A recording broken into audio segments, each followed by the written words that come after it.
बिस्मिल्लाहिर्रहमानिर्रहीम, अस्सलाम वालेकुम and welcome to program sports 360। मैं हूं आपका मेज़बान अहमद नवाज़। हमेशा की तरह आपके लिए लेकर आए हैं स्पोर्ट्स की दुनिया से जुड़ी तमाम खबरें। लाइनअप क्या है इसके बारे में तो मैं आपको ज़रूर बताऊंगा, लेकिन आज आप एक नई पहचान देख रहे हैं, एक नई लुक है स्पोर्ट्स 360 की, और ये क्यों है ये भी मैं आपको थोड़ी देर में बताऊंगा। लेकिन सबसे पहले कुछ चीज़ें हैं जो आज डिस्कस करनी है। मैं चाहूँगा एक नज़र आप लाइनअप पर डाल लीजिए, आपको पता लगे आज हमने क्या डिस्कस करना है। उसके बाद आपको सीक्रेट बताएंगे कि ये इतनी नई लुक आपको क्यों नज़र आ रही है और क्या खास चीज़ें हैं जो आज डिस्कस करनी है। सबसे पहले हमने बात करनी है पाकिस्तान की एक ट्राई सीरीज़ आ रही है, साथ ही साथ एशिया कप शुरू होने जा रहा है, उसके लिए स्क्वाड का ऐलान कर दिया गया है। लेकिन जो ही स्क्वाड का ऐलान किया गया, पाकिस्तान क्रिकेट की जब आप बात करते हैं तो हमेशा हैपनिंग रहती है, लेकिन इस बार स्क्वाड के ऐलान के फ़ौरन बाद कुछ ज़्यादा ही हैपनिंग हो गई और वो इस नतीजे तक पहुंच चुकी है कि पिछले कुछ मेरे ख्याल से एक से ज़्यादा दिन ही अब आप कह सकते हैं, उससे इतनी ज़्यादा चीज़ें डिजिटल मीडिया पर चल रही हैं, इतनी ज़्यादा चीज़ें लोग डिस्कस कर रहे हैं, इतने ज़्यादा कमेंट्स आ रहे हैं, जो मुझे लगता है कि बहुत ज़रूरी है कि हम एक फ़ाइन लाइन ड्रॉ कर दें कि ये कमेंट्स जो हैं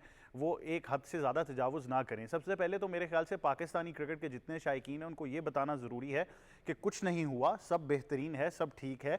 जिस स्क्वाड का ऐलान किया गया है वो भी पाकिस्तानी है, वो भी उतनी क्रिकेट खेलना जानते हैं जितना कोई और जानता है, और वो भी आपकी मुल्क की नुमाइंदगी जो है वो भरपूर तरीके से करेंगे। तो मेरा ख्याल है कि अगर जो दो नाम नहीं रखे गए, जिनके बारे में फिर मैं बता देता हूँ, बाबर आजम और मोहम्मद रिजवान, जिनको शामिल नहीं किया गया, उनके बारे में बहुत ज़्यादा बात की जा रही है। और शायद रिजवान के बारे में इतनी ना हो, लेकिन बाबर के बारे में तो बाकायदा तौर पर बातें की जा रही हैं। और काफ़ी लोगों का ये भी कहना था कि एक आईसीसी टूर्नामेंट आप बाबर के बगैर कैसे खेल सकते हैं। कुछ लोग तो इस हद तक चले गए कि हम नहीं देखेंगे। तो मैं उनको फिर एक बार यकीन दहानी कराना चाहूँगा कि ये भी पाकिस्तानी लड़के हैं जो आपकी मुल्क की नुमाइंदगी कर रहे हैं। सितारा इन्होंने भी पहना है और मेरा ख्याल है कि आपका फ़र्ज़ बनता है कि आप इसको सपोर्ट करें।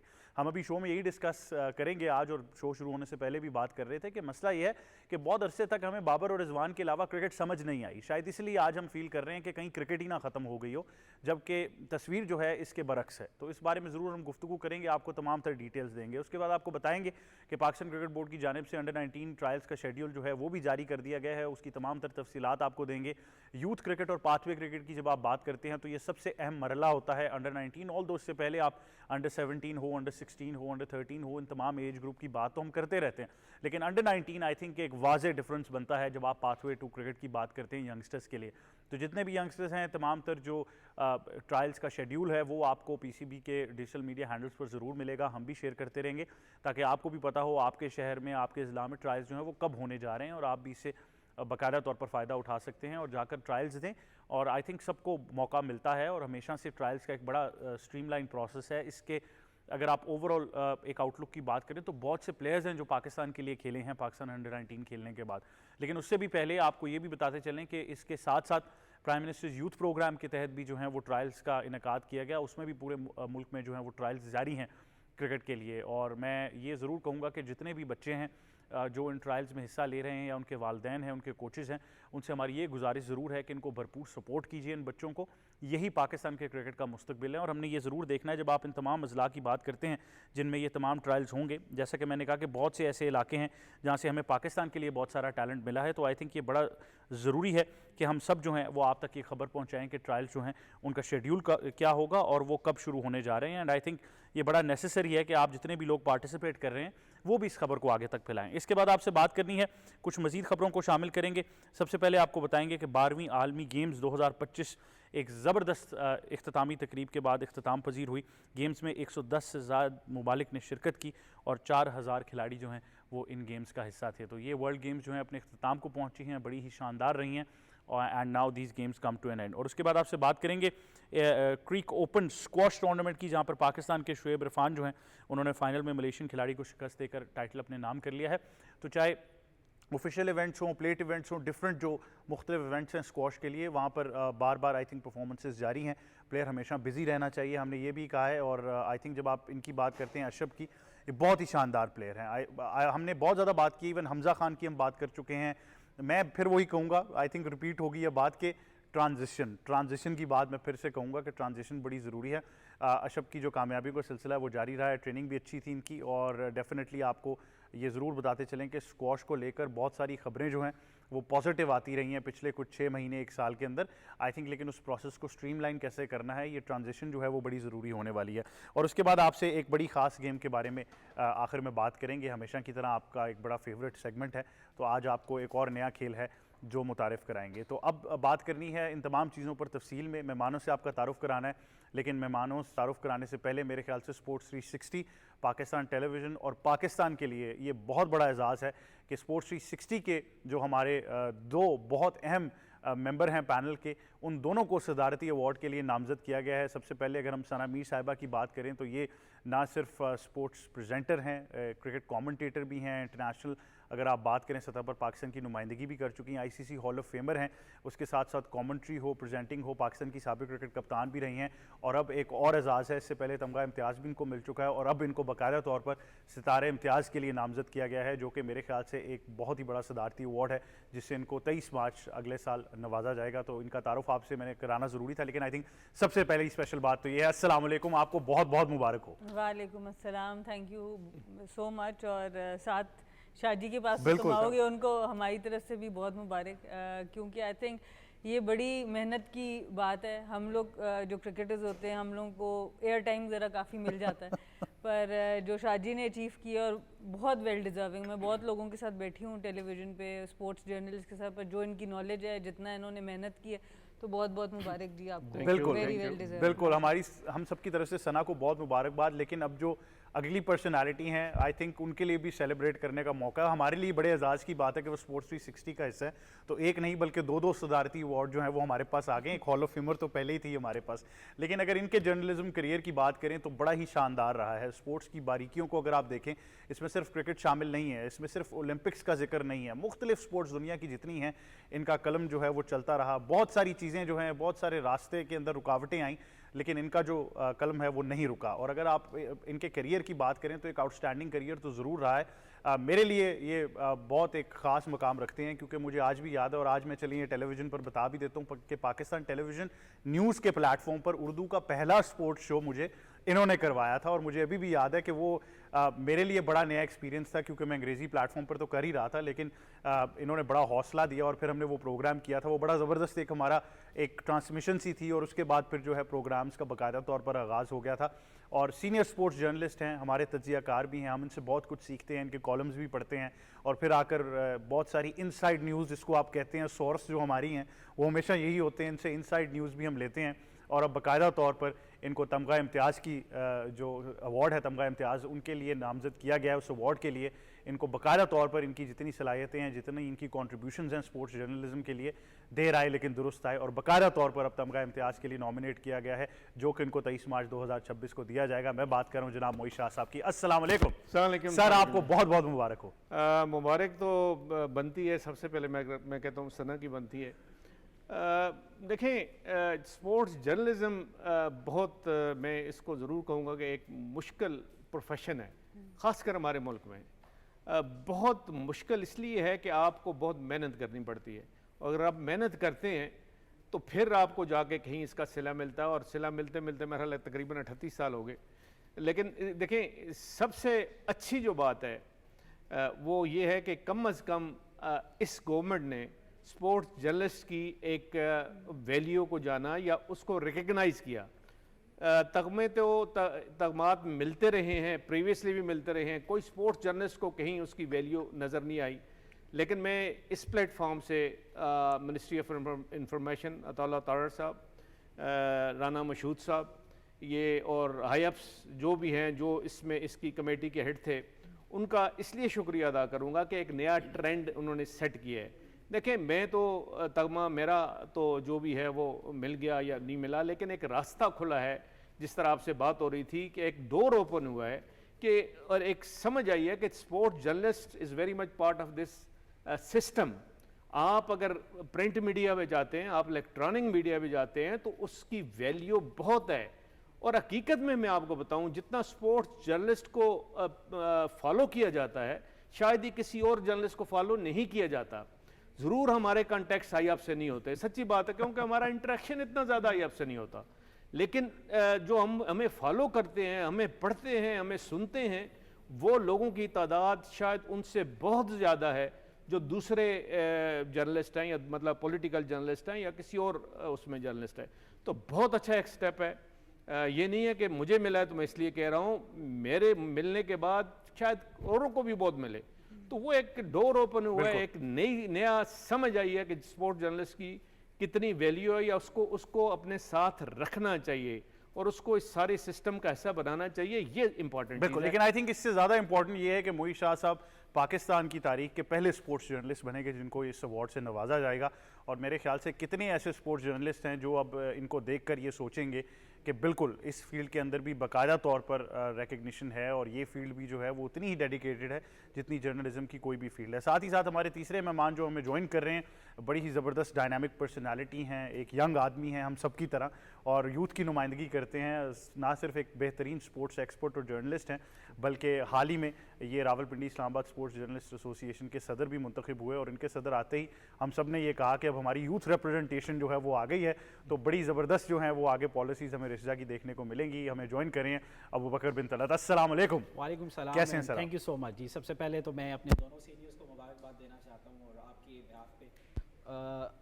जिस तरह आपने तमगे की बात की, इट्सल्फ एक्सप्लेनेटरी है, लेकिन शाह जी ने मेरे ख्याल से चीज़ों को बहुत ही सिंप्लीफाई कर दिया। बिल्कुल। आई गेस कि ये ना सिर्फ रावलपिंडी इस्लामाबाद के बल्कि पूरे पाकिस्तान के जितने भी स्पोर्ट्स जर्नलिस्ट हैं उनके लिए एक ऑनर की बात है, और the way he has concluded his career, हर कैरियर में हर सेगमेंट में कोई इंस्पिरेशन ज़रूर होती है, और अगर उस इंस्पिरेशन की एक्सेप्टेंस ना हो तो शायद हम जैसे नए आने वालों के लिए बड़ी मुश्किलात आना शुरू हो जाती हैं कि इस कैरियर में अगर एक्सेप्टेंस ही नहीं है तो आप इसको कैसे फॉलो कर सकते हैं अपनी लाइफ में। तो ये बड़ा इंपॉर्टेंट था, इनसे ज़्यादा हमारे लिए इंपॉर्टेंट था कि ये गवर्नमेंट जो है ज़रूर इसको कंक्लूड करे। और अगेन जिस तरह मैं दोबारा एक दफ़ा शुक्रिया अदा करना चाहूँगा मिनिस्टर फॉर इंफॉर्मेशन का, इसके साथ साथ chairman prime minister youth program का।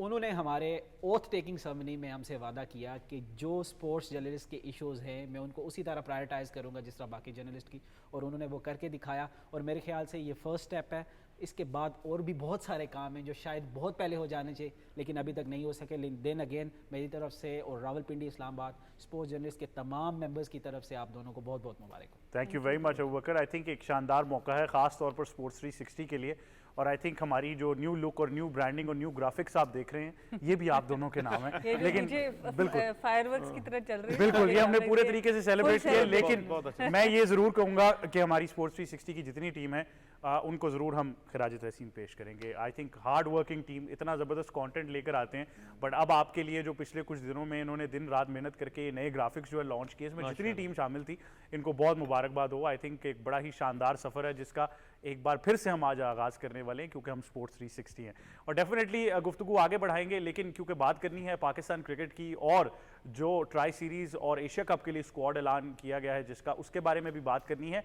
लेकिन क्योंकि ये सारी डिस्कशन सेंट्रिक दो इंडिविजुअल्स के ऊपर है, उनके बारे में पाकिस्तान में अगर आप बात करते हैं ना प्रेस कॉन्फ्रेंसेस की, वो बड़ी अहम साबित होती हैं। इस बार जो प्रेस कॉन्फ्रेंस थी जिसमें हेड कोच माइक हैसन भी मौजूद थे और साथ साथ आकिब जावेद भी थे जो डायरेक्टर हाई परफॉर्मेंस हैं, उन्होंने भी कुछ अल्फाज जो हैं वो ज़रूर कहे। आए वो देखते हैं और फिर बात को आगे बढ़ाएंगे। देखिए, मैं तो पहली बात पे एग्री नहीं करता कि जी मेरी बातों से आपको लग रहा है कि रिजवान और बाबर कभी T20 नहीं खेलेंगे। आप भी यहाँ, मैं भी इधर हूँ। अगर वो जिस तरह से बाकी प्लेयर्स परफॉर्म कर रहे हैं उस तरह के करेंगे तो वो डेफिनेटली खेलेंगे। और दूसरी ये कि अभी भी आप देखें तो बाबर NCA के अंदर तब से प्रैक्टिस करता है। वो जो कैंप लगे थे उसमें भी माइक ने अरेंज किए थे कैंप्स, उसमें बाबर भी था, रिजवान भी था, उनके साथ डिस्कशन भी होती रही हैं। एक चीज़ उनको गाइडलाइंस भी है कि आपने इस तरह से कुछ चीज़ें हैं उनको आप इस तरह से बेहतर करें। तो कोई ऐसी प्रॉब्लम नहीं है किसी को। एट टाइम्स आपकी ऑप्शन अच्छी आपको मिल जाती हैं। देखिए, मैं तो पहली जी, तो आपने ये गुफ्तगू मुलाहिज़ा फरमाई, आकिब जावेद ने बाकायदा तौर पर ये वाज़े कर दिया कि कहीं पे ये फैसला नहीं हुआ कि वो T20 का हिस्सा नहीं होंगे। बात सिर्फ ये है कि उनको अपने स्किल्स इंप्रूव करने हैं। और फिर जब आप उन खिलाड़ियों को देखते हैं जो परफॉर्म कर रहे हैं, बहुत से ऐसे नाम हैं जिनके बारे में हम आज गुफ्तगू ज़रूर करेंगे। मैं यही समझना चाह रहा हूँ कि पाकिस्तान क्रिकेट के अंदर जो है वो ये शायद इतना बड़ा मसला नहीं है, लेकिन जो अवामुन नास है, जो क्रिकेट के शायकीन हैं, उन्होंने बड़ा एक पेचीदा मसला बना लिया है। बहुत लोग परेशान हो गए, और मैं यही बताना चाह रहा हूँ कि कोई मसला नहीं है, टीम्स ऐसे ही चलती हैं। इससे अगर आप माजी में पहले जाएंगे तो वहाँ भी बहुत बड़े बड़े प्लेयर्स थे जिन्होंने जब रिटायरमेंट का ऐलान किया, जब स्क्वाड का हिस्सा नहीं हुए, तो पाकिस्तान क्रिकेट टीम तब भी आगे बढ़ती रही। तो गेम नहीं रुकती, क्रिकेट नहीं रुकती। आई थिंक थोड़ा सा इसको बैलेंस आउट करने की ज़रूरत है। लेकिन सना मीर साहिबा, आई एम श्योर के बहुत सारे कमेंट्स जो हैं वो आप तक भी पहुंचे होंगे। सबसे पहले तो आई थिंक इसको बैलेंस आउट कर लेते हैं कि ये दुनिया के बड़े ममालिक में, डेवलपिंग क्रिकेटिंग नेशंस में बड़ा कॉमन है। आई अंडरस्टैंड शायद थोड़ा हमारे यहाँ कम्युनिकेशन इतनी अच्छी नहीं होती तो लोग परेशान हो जाते हैं, लेकिन आई थिंक आकिब जावेद ने भी बड़ा वाजे कर दिया कि उनसे बेहतर प्लेयर्स परफॉर्म कर रहे थे, इसलिए उनको मौका नहीं मिला। देखिए वही बात है कि बेंचमार्क एक थिंक टैंक जो होता है वो क्या रखता है। जब अगर हम स्ट्राइक रेट की एवरेज की बात करें तो बाबर और रिजवान की बड़ी healthy strike rate average T20 में नज़र आती है। अब जो नई मैनेजमेंट आई है, जो एक मॉडर्न डे क्रिकेट की हम बात करते हैं, उसमें एवरेज से ज़्यादा जो वे ऑफ प्ले है उसके ऊपर ज़्यादा ध्यान दिया जा रहा है। अगर फ़खर जमान को आप देखें तो पिछले काफ़ी अरसे से वो उस तरह से परफॉर्म नहीं कर रहे। साइम अयूब के काफ़ी लंबे फेलियर्स आए, पर जिस तरीके से वो चाह रहे हैं कि क्रिकेट खेली जाए कि आप जाएं और फियरलेसली जाके खेलें, जब प्लेयर वो करते हुए आउट हो रहा है तो उसको वो रिवॉर्ड करें, जो अनफॉर्चुनेटली हम पहले नहीं कर पा रहे थे। हम अगर फॉर एग्जांपल आसिफ अली की एक मिसाल लेती हूँ, हम हर वक्त उनकी एवरेज के ऊपर बहुत ध्यान रखते थे, जबकि स्ट्राइक रेट आप छठे नंबर पर जाकर बहुत ज़्यादा स्ट्राइक एवरेज नहीं मेंटेन कर सकते, आपको जब जाके फुल अटैक से खेलना है। सो कहीं ना कहीं हमें ये फैसला करने में, बाबर रिजवान को पुश करने में देर हुई, हम नहीं कर पाए, जिसकी वजह से ये बहुत ही हार्ड फैसला फिर करना पड़ा कि आपको दोनों को इकट्ठे रेस्ट करना हुआ, ड्रॉप करना हुआ, और फिर उन पे प्रेशर अब इतना माउंट हो गया है कि वो चाह भी रहे हैं तो वो वाली क्रिकेट नज़र नहीं आ रही जो हम समझते हैं। अगर PSL में देखें तो बाबर की एक दो बहुत ज़बरदस्त इनिंग्स थी कि वहाँ से लग रहा था कि वो ओवरकम कर पाएंगे, पर जब 3 वनडे मैचेस हों, वो भी वेस्ट इंडीज़ में हों जहाँ पिचेस में बारी करनी भी मुश्किल है, तो it's too much to ask for कि वो इस तरह की परफॉर्मेंस दे दें कि जी आप उनको T20 में वापस ले आएँ। तो हार्ड रियलिटी है ये स्पोर्ट्स की। अनफॉर्चुनेटली आप जितना मर्जी परफॉर्म कर लें, आप जो मर्जी कर लें, जब कोई नई मैनेजमेंट आती है, अगर उसकी सोच फ़र्क है, अगर उसका तरीक़ेकार फ़र्क है और आपने मॉडर्न डे से थोड़ा सा पीछे किसी भी सूरत से रह गए, और क्रिकेट में इतना कुछ मांगती है आपसे, फिटनेस भी मांगती है, टेक्निक भी मांगती है, करेज भी मांगती है, तो कभी ना कभी कहीं ना कहीं आप लैग कर जाते हैं एज अ प्लेयर, और वो फेज़ हर प्लेयर के ऊपर आता है। तो आई रियली होप कि इस फेज़ में से ये लोग निकलें, क्योंकि बहुत इनकी सर्विसेज हैं पाकिस्तान के लिए, बहुत ज़बरदस्त मैचेस इन्होंने जिताए हैं, ये हमारे हीरोज़ हैं, और कभी कोई टीम से ड्रॉप होता भी है तो ये हमें नहीं भूल जाना चाहिए कि वो फिर भी हीरो ही रहता है, उसकी जो परफॉर्मेंस है, जो सब कुछ है, वो अपनी जगह पे रहता है। हाँ, एक फ़ेज़ आता है, तो आई होप कुछ फेज़ में से वो निकल के वापस ज़रूर आएँ, बट जो ओवरऑल मैनेजमेंट की भी एक सोच है वो भी ऐसी नहीं नज़र आती कि जो जान के किसी को वो साइडलाइन करना चाह रहे हैं। अब T20 की जो रिक्वायरमेंट्स है वो बड़ी फ़र्क हैं, लेकिन अच्छा ये होता कि हम थोड़ा सा पहले इन चीज़ को एड्रेस करते तो हमारे पास एटलीस्ट एक प्लेयर 11 के अंदर ज़रूर होता, क्योंकि आप एक ही तरह की बैटिंग लाइनअप से मैचेस जीत भी नहीं सकते। तो वो अब बैलेंस जो है थोड़ा सा आउट मुझे नज़र आता है एशिया कप के स्क्वाड में, बट आई होप कि ये यंगस्टर्स मुझे भी गलत प्रूफ करें। अच्छा, हमारे लिए बड़ा सिंपल है, हमारे लिए प्लेयर वही हीरो है जो टीम से बाहर है। जब वही प्लेयर टीम में आ जाता है फिर हमें हीरो नहीं लगता, फिर हम उसके पीछे पड़ जाते हैं। तो ये जो स्कूल ऑफ थॉट की मैं बात कर रहा हूँ ना, मुझे ज़्यादा दुख इसलिए होता है कि ये वही स्कूल ऑफ थॉट है कि जब बाबर टीम में था तो कह रहे थे बाबर टीम में क्यों है, और अब वही लोग कह रहे हैं कि बाबर टीम में क्यों नहीं है। तो आई थिंक बड़ा एक अजीब सा सिनारियो है पाकिस्तान क्रिकेट में। मोहित शाह साहब, शायद मैं बड़ा अनपॉपुलर हो जाऊँ आज, लेकिन ये मुझे तो, मैं आपको अगर ऑनेस्टली बताऊं कि मेरी क्रिकेटिंग सेंस ऑब्वियसली आप लोगों की ज़्यादा है, लेकिन मुझे तो लगता है कि ठीक है फैसला, इतना कोई मसला नहीं है। अगर अच्छी परफॉर्मेंसेज आ रही हैं तो उनको मौका देना चाहिए। मेरे लिए तो ये ठीक फैसला है। देखें बाई नेचर बहरहाल है, हम लोग पर्सनैलिटी कॉन्शियस होते हैं और हम चाहते हैं कि जो कहीं किसी की बहुत अच्छी परफॉर्मेंस हमें नज़र आ गई तो हम चाहते हैं कि वो सारी उम्र वही रहे। ज़रूर देखें, हर एक का इरा होता है, हर एक का एक वक्त होता है जिसमें वो कंट्रीब्यूट करता है। बाबर आजम या रिजवान बाहर नहीं हुए, वो टेस्ट क्रिकेट खेलेंगे, वो वनडे क्रिकेट शायद खेलें, हाँ जी, उनका भी कैरियर है, इंटरनेशनल कैरियर उनका बहुत है, लेकिन when it comes to T20 cricket, यहाँ हमें यंगस्टर का रास्ता नहीं रोकना। ये थोड़ा सा शायद जो वो फॉलो करने वाले हैं या जो कमेंट्स देने वाले हैं सोशल मीडिया पे, वो जहन में ज़रूर रखें। आप समद को किस तरह रोक सकते हैं, जो आज उसने सेंचुरी बनाई है मेलबर्न रेनिगेट्स के अगेंस्ट T20 में, जहाँ पाकिस्तान मेरा अराउंड 55 फॉर 4 थे, और उसने क्या सिंगल हैंडेडली जाके 170 बियॉन्ड स्कोर किया। फिर फैसल अक्टम को किस तरह रोक सकते हैं जो इतना ज़बरदस्त बॉलिंग कर रहा है और इतनी कमाल की उसकी एनालिसिस है, बॉलिंग एनालिसिस आप पूरे इसमें देख लें आप, जो ऑस्ट्रेलिया में टूर्नामेंट खेला जा रहा है। तो यंगस्टर का रास्ता आप नहीं रोक सकते, जो मर्जी आप कर लें। तो उसका किसने रास्ता आगे बनाना किसने है?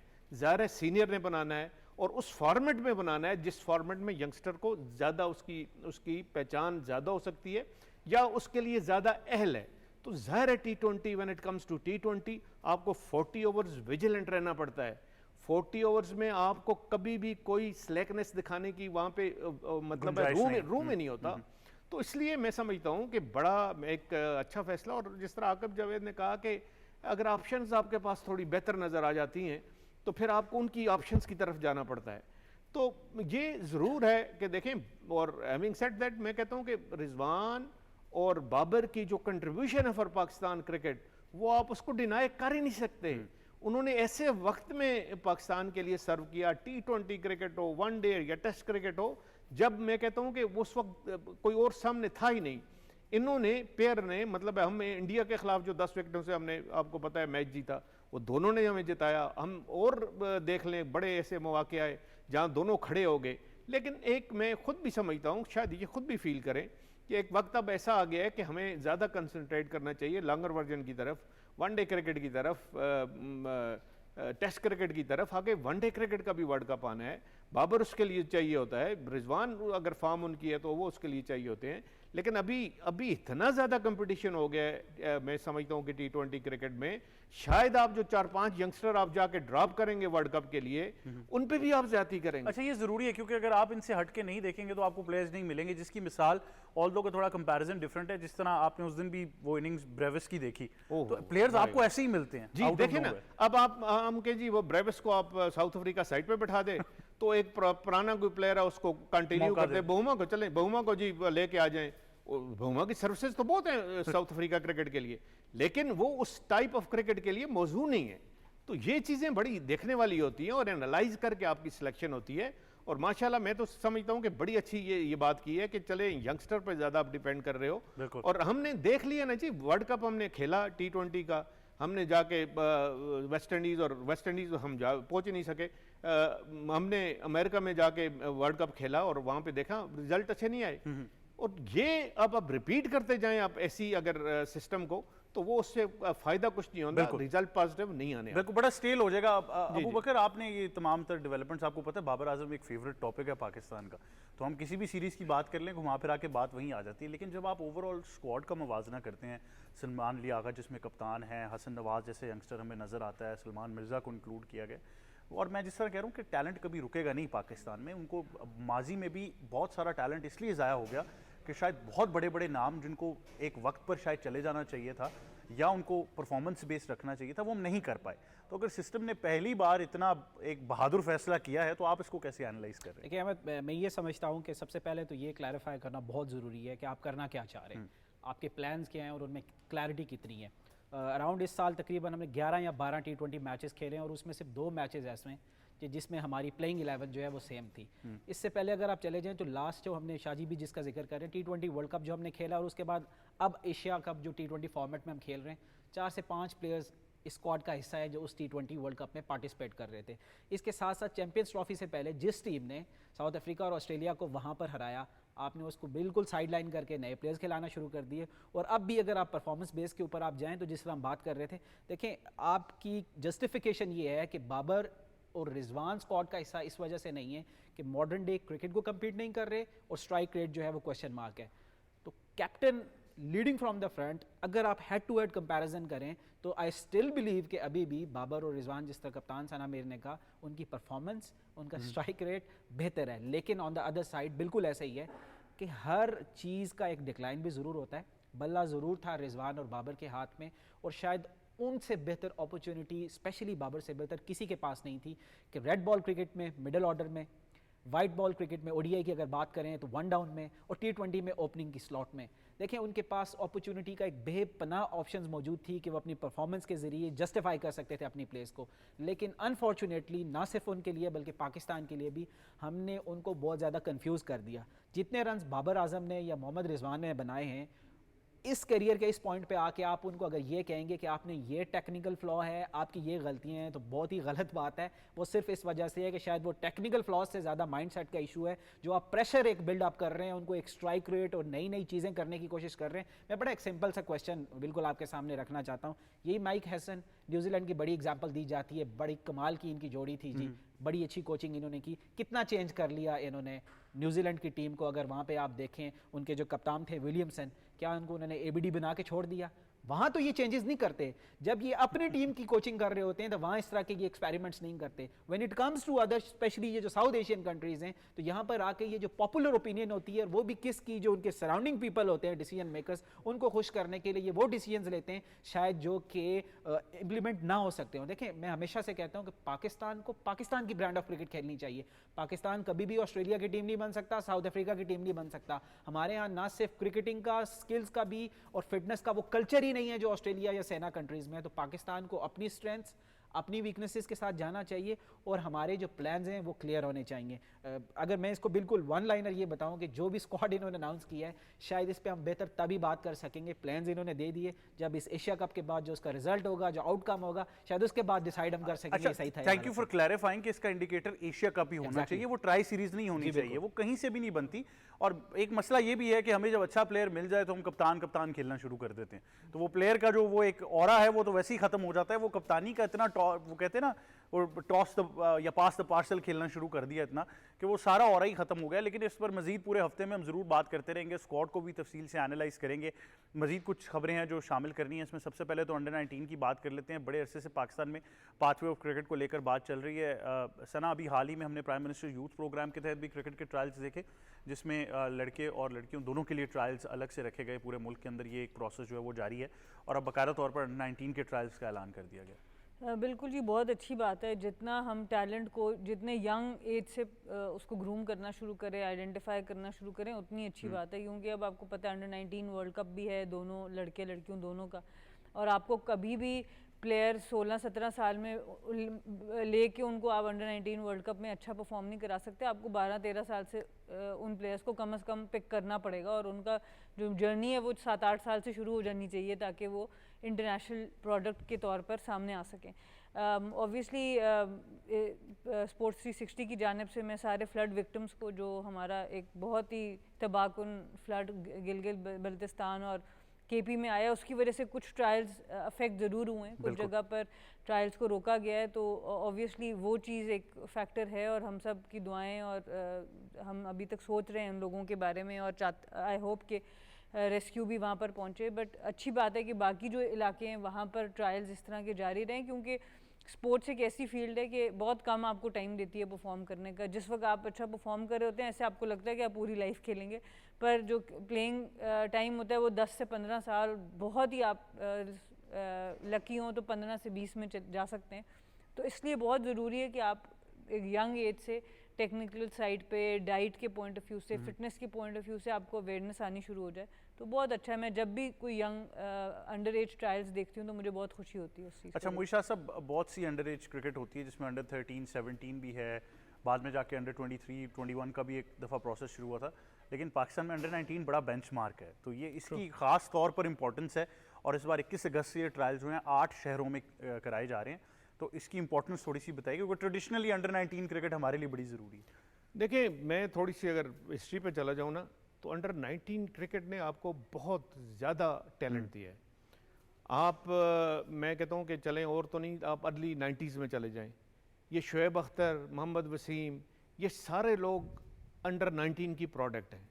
ये मुझे याद है इन्होंने 93 में जब रावलपिंडी डिवीजन ने नेशनल अंडर 19 चैम्पियनशिप जीती थी, तो उसका हिस्सा थे शुएब अख्तर, उसका हिस्सा थे मोहम्मद वसीम, कप्तानी भी कर रहे थे उस अंडर 19 टीम के मोहम्मद वसीम, और उसका हिस्सा थे। तो ये सारा जो पाथवे है और ये एक सारा एक, मैं कहता हूँ एक जो यंगस्टर है जो टीन में 13 में या अंडर 15 में आता है, पहले अंडर 13 होती थी, आजकल अब शुरू कर दिया अंडर 15, ये जो जाके बनता है, तो ये 19 तक इसको बनना चाहिए। और वो ही प्लेयर होते हैं सारे जो अंडर 15 में आपको नज़र आते हैं। इक्का दुक्का और कोई टैलेंट है तो वो बीच में इंक्लूड हो जाता है, तो फिर वो अंडर 17 और अंडर 19 और ये आपका फ्यूचर जो है आपको शो करते हैं कि आपका फ्यूचर कितना ब्राइट है, आपके फ्यूचर में किस तरह का टैलेंट आपको नज़र आ रहा है, और वो टैलेंट आपका कितना है, कितना स्ट्रांग है कि वो आपको जाके सर्व करेगा एट दी नेशनल लेवल और एट द सीनियर लेवल। वहीं से आपको पता चलता है। और सबसे इंपॉर्टेंट चीज़ मैं कहता हूँ कि जो ये टीन एज क्रिकेट होती है, इसमें सबसे ज़्यादा मैं समझता हूँ कि क्रिकेट बोर्ड के कोचेज़ को काम करने की ज़रूरत होती है। जब आप सिलेक्शन करते हो मुख्तलिफ इलाकों से, मुख्तलिफ डिवीजन से, मुख्तलिफ रीजन से आप प्लेयर को जाके उठाते हो, तो उसमें वो टेक्निक की के फ्लाज होते हैं बहुत बड़े बड़े, क्योंकि वहाँ पे आप लोकल लेवल पे, गांव पे बिल्कुल रॉ टैलेंट होता है। उसको समझ नहीं आती कि वो बॉलिंग, अगर वो लेग स्पिनर है तो लेग स्पिनर किस तरह उसकी वैरायटी क्या होती है, अगर वो फास्ट बॉलर है तो उसका रन अप कैसे है और डिलीवरी स्ट्राइड कैसा है ये, और अगर बैट्समैन है तो उसको किस तरह खेलना चाहिए, उसका बेस्ट बैटिंग जो है स्टांस वो क्या होना चाहिए, ये चीज़ें नहीं पता होती। अगर क्रिकेट बोर्ड के जो कोचेज़ हैं या उसके सेंटर्स हैं या अकेडमीज़ हैं, वो उस वक्त उन पे काम करें, तो फिर आपको कभी भी ये बातें नज़र नहीं आएंगी सीनियर लेवल पे जाके कि फ़लाँ की टेक्निक ठीक नहीं है, फ़लाँ का बॉलिंग एक्शन ठीक नहीं है, और ये और आप बिलीव यू मी कि आप जाके उसको वहाँ पे 23, 22, 23, 24 साल में कोई आप उसको ठीक नहीं कर सकते। जो आपने काम करना है एक प्लेयर पे, वो 16, 17, 18 साल पे करना है। और यहाँ पे अगर काम हो जाता है तो वो बड़ी बड़ी एक, मैं कहता हूँ कि वो मुल्क के लिए वो जो टैलेंट है, ये जो एक बैकअप आपका तैयार होता है, वो फिर आपको बड़े सालों तक आपके काम आता है। बिल्कुल। तो ये थोड़ा सा है एनालिसिस अगर करें आप जूनियर क्रिकेट की, तो इस तरह मेरा ख्याल बड़ा ज़रूरी है ये जूनियर क्रिकेट, और शायद सबसे ज़रूरी है जूनियर क्रिकेट अगर when we talk about Pakistan cricket या एनी कंट्रीज क्रिकेट। बिल्कुल। अच्छा अबू बकर, एक चीज़ ज़रूर है कि बहुत सारे कुछ अनफॉर्चुनेट केसेस भी हैं। इतने लोगों ने अंडर 19 क्रिकेट खेली है, आपको अब मेरे ख्याल से अपने सोशल सर्कल में हर एक बंदा ऐसा मिल जाता है जो अंडर 19 खेला हुआ है, लेकिन ऑब्वियसली वो ट्रांजिशन नहीं हो पाई बहुत अरसे में। तो अब आप क्या देखने जा रहे हैं कि जो आप समझते हैं ज़रा डिफरेंट हो सकता है मॉडल? मैं आई वाज अबाउट टू से दिस कि देखिए, ये टैलेंट हंट प्रोग्राम्स में आप टैलेंट हंट तो ज़रूर कर सकते हैं। अब उस टैलेंट को अपने रॉ फॉर्म से प्रोडक्ट कैसे बनाना है, ये सिस्टम बड़ा ज़रूरी है। और अनफॉर्चुनेटली पाकिस्तान में इस सिस्टम की बहुत ज़्यादा कमी है। टैलेंट ज़रूर आपको मिल जाता है, और पाकिस्तान की टीम आज भी अगर आप उठा के देख लें, कोई ऐसा नहीं है कि सिस्टमेटिकली कोई प्लेयर ऊपर आया हो। नेशनल टैलेंट की बेस पे यहाँ पर आते हैं, परफॉर्मेंस की बेस पे आते हैं, और उसके बाद नेशनल टीम का हिस्सा बन जाते हैं। इसी तरह जो एग्जाम्पल सेट अगर आप उठा के देख लें, इवन चूँकि यूएस की एग्जाम्पल इसलिए देते हैं कि सबसे ज़्यादा स्पोर्ट्स वहाँ पर खेली जाती है, तो कॉलेज यूनिवर्सिटी लेवल तक वो प्रोडक्ट इस लेवल की हो चुकी होती है कि वो ओलंपिक्स में उनका जो प्रोडक्ट है, उनका जो एथलीट है, वो वहाँ पे पार्टिसिपेट कर सकता है। तमाम स्पोर्ट्स की अगर बात की जाए, even though Pakistan one sport nation है, तो हम इसको भी हैंडल नहीं कर पा रहे हैं। तो इससे ज़्यादा टैलेंट हंट के साथ साथ ज़रूरी है एक सिस्टम ऐसा बनाना कि उस टैलेंट को हम सिक्योर भी कर सकें, प्रोडक्ट भी बना सकें, और प्लान ए प्लान बी में जब हमें उसकी ज़रूरत हो उसके अकॉर्डिंगली यूटिलाइज कर सकें। यहाँ पे अनफॉर्चुनेटली हम जो मर्दों की टीम है, मेंस की टीम है, उसको उस हिसाब से नहीं देख सकते। तो हम कैसे हम बात करें कि वुमेन टीम के अकॉर्डिंगली भी आप टैलेंट हंट को जो है ना प्रोडक्ट बना के देखें, तो काफ़ी ज़्यादा इशूज़ हैं। इसी तरह जैसे बात तो यहाँ कर दी जाती है कि पाकिस्तान में अब डिसाइड हो गया कि फिटनेस टेस्ट होगा या यो टेस्ट होगा, और उसके बाद वो टीम में आएंगे।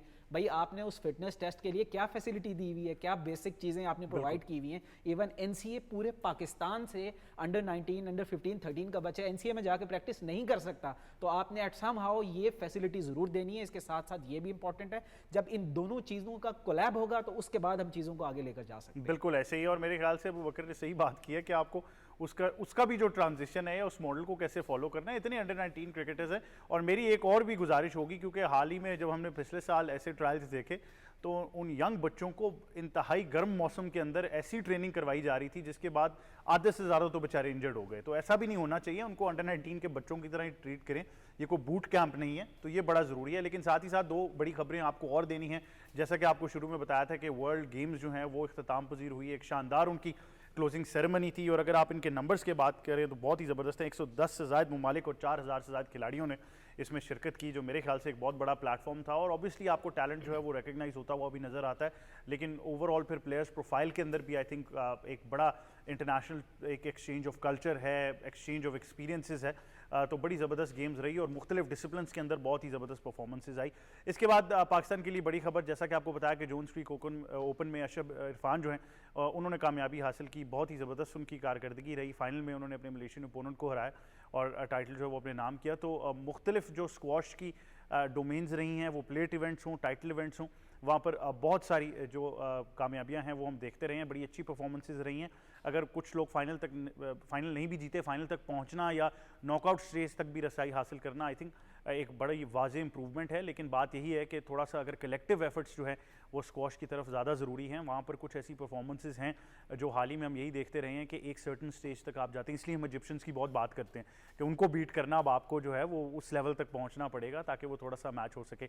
लेकिन ये तमाम खबरें आपके साथ ज़रूर शामिल करनी थी। जाने से पहले एक हमारा बड़ा ज़बरदस्त सेगमेंट है और आपका भी फेवरेट है, जिसको हम कहते हैं गेम्स ऑफ द वर्ल्ड। तो आइए आपको दिखाते हैं कि आज हम किस खास स्पोर्ट के बारे में बात कर रहे हैं।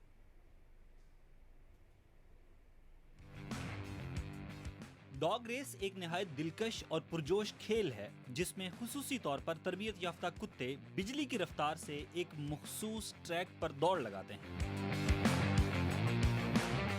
जदीद तर्ज की कमर्शियल डॉग रेस का आगाज 20वीं सदी के अवाइल में हुआ, जब अमेरिका और बरतानिया में ग्रे हाउंड रेसिंग के लिए बाकायदा ट्रैक और कवानीन मुतारिफ करवाए गए।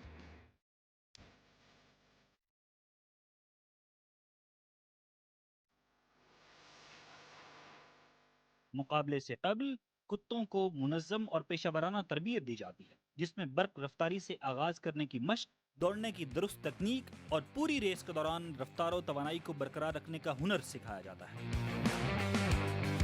जैसे ही मुकर्रा इशारा दिया जाता है, तमाम कुत्ते अपनी पूरी कुव्वत सर्फ करते हुए दौड़ शुरू करते हैं और जो कुत्ता सबसे पहले मंजिल तक पहुंचता है वो चैंपियन कहलाता है।